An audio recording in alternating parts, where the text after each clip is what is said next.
Hello les amis, je vous retrouve pour une nouvelle vidéo sur le football et la Coupe du Monde des clubs 2025 et je vais vous faire le débrief en statistique du match Al Ain contre Juventus Turin, un match qui avait lieu ce jeudi 19 juin pour le compte de la première journée dans le groupe G, un match remporté brillamment par la Juventus Turin, 5 buts à 0. La Juve qui rentre très bien dans cette compétition. Alors dans cette vidéo on va revenir sur les buts de cette rencontre mais surtout sur les statistiques des deux équipes pour comprendre un petit peu le déroulé de ce match même si le score est parlant. Et on terminera la vidéo par la mise à jour du classement du groupe G avec les rencontres à venir. Et donc une victoire 5-0. La Juve démarre très bien dans ce groupe. Ils ont ouvert le score dès la 11e minute par Kolo Muani. Ensuite, ils ont doublé la mise à la 21e par Conceição. Puis un troisième but à la 31e par Yildiz. Et enfin, dans les arrêts de jeu de la première mi-temps, à la 49e, ils ont marqué un quatrième but par Kolo Muani. Donc 4-0 à la mi-temps. Ça permettait d'aborder tranquillement la deuxième mi-temps. Et dès le début de la deuxième mi-temps, à la 58e, ils ont marqué à nouveau par Conceição. Donc Conceição et Kolo Muani ont marqué 2 buts chacun. Ils démarrent très fort cette compète.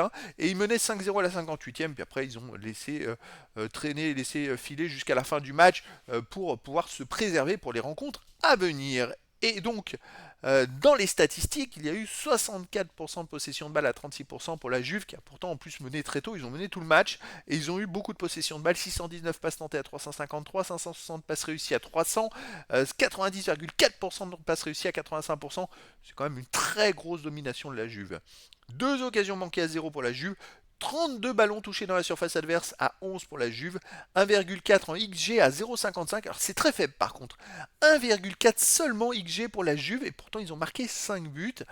Il y a eu beaucoup de réussite. 16 tirs à 9 pour la Juve, 7 tirs cadrés à 5 pour la Juve, 4 tirs bloqués à 1 pour la Juve, 1 poteau à 0 pour la Juve. Après, le score est mérité, mais l'ampleur du score peut être un peu chanceuse. 3-0 ou 2-0 était peut-être un peu plus logique. Encore qu'Alain a eu 0,55 en XG. Les autres statistiques, 5 hors-jeu à 1 pour Alain, 5 corners à 3 pour la Juventus Turin, 15 centres à 10 pour la Juve, 13 interceptions à 5 pour Alain, 13 tacles à 8 pour la Juve, 45 duels gagnés à 36 pour Alain, dribble réussi à 4 pour la Juve, 14 fautes à 5 pour la Juve, 4 jaunes à 1 pour la Juve, aucun rouge. Voilà, c'est des stats, je dirais, qui alternent entre la Juve et la Haine. Chacune a eu ses points forts et chaque équipe, et pourtant l'ampleur du score c'est 5-0. Alors peut-être qu'ils ont fait que 5 fautes dans le match. À la Haine, ils ont peut-être été trop gentils et ils ont peut-être pas su, on va dire, rentrer dans la Juve. Alors en même temps, ils ont pris 4 buts en première mi-temps. Donc c'est vrai que voilà, ça monte un gros écart entre ces deux équipes. Alors au classement, puisque dans ce groupe, il y a aussi le WAC Casablanca et Manchester City. Et donc en tête, la Juventus Turin et Manchester City, pour moi, c'est les deux favoris, puisque je rappelle que les deux premiers de chaque groupe seront qualifiés pour les huitièmes de finale. Pour moi, c'est les deux plus grosses équipes de la poule. Ça démarre très fort pour ces deux équipes.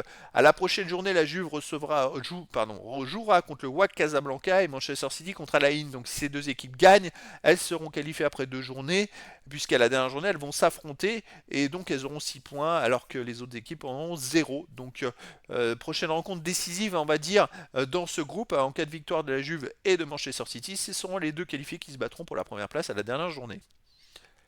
Alors donc voilà les amis, c'était la présentation débrief en statistique du résultat du match Alain contre Juventus Turin, un match qui s'est terminé par la très belle victoire de la Juventus Turin, 5 buts à 0. Voilà les amis, je vous dis à très bientôt pour une nouvelle vidéo.